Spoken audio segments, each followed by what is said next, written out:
I'm Rob Robinson. I'm an inclusive learning tutor at myerscough College, and I'm here to discuss the DART project which we've been involved in this year. Okay, so how did the college initially get involved with the DART project? Last year at Southport at the annual event, the JISC annual event, we attended a session on DART 1, and we heard all about it from Rohan and Trevor.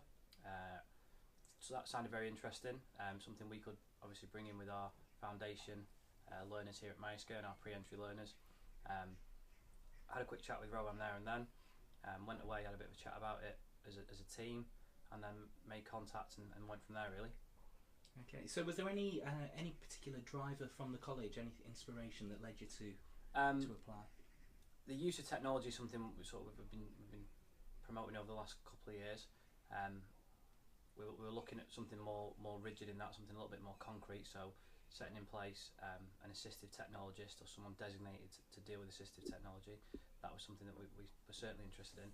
And then the building of our new foundation learning building, we looked at this as an opportunity to get some expert opinion on kitting that out really. Okay, so was there any kind of initial planning and preparation that took place to identify the kind of work that the college could do with the DART project? Yep, we sat down as a team, and we sat down with the foundation learning team and their manager and discussed how they could get involved, how we could work collaboratively on it. Had a bit of a discussion about how we wanted to move it forward, when the new building timescale was being looked at, and then went from there. So how has the college worked collaboratively with the DART project? As a team, we've been down to Beaumont and visited them, had some training down there, had a look around, looked at the facilities they've got, looked at the kit they use in class. Trevor's coming here in September to do some training for our staff on one of our training days. Sort of expanded the project a little bit in terms of the timescale, just so that we could get in our staff training days, half a day training for the staff that unfortunately couldn't attend Beaumont. And then in the next couple of weeks, we're having a meeting with Rohan and one of his colleagues from Beaumont on the new building and the architecture around that, and then sort of the kitting out of that building. Okay, so have there been any changes that have come about because of the project?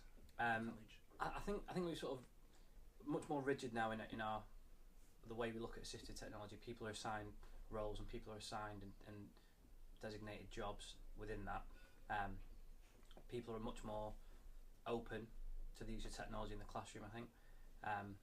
But that's something that we've done with DART and with other projects we've been involved in. We've sort of driven that forward and taken that from sort of our level at a department into the more wider college. And has it had an impact on the learners yet, as far as you can see? There's sort of pockets of impact in class and one-to-one levels.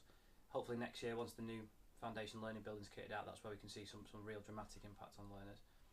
What plans have you got to ensure the use of technology continues beyond the scope of the project?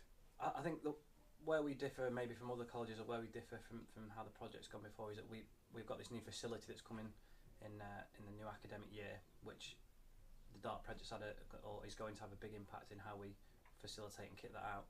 I think that gives the project sort of longevity, and it gives it sort of a footprint in what it's done at myerscough. Okay. And is there anything else you'd like to add about the DART project? No, it's been fantastic. I'd highly recommend other colleges to get involved. It certainly gives you an insight into assistive technology and how it can be used at your college. So, just following on from that, if other colleges were to apply, what advice would you give them? Do it. Do it. Okay. Apply and just go for it. Okay. Well, thanks a lot, Rob. Thanks.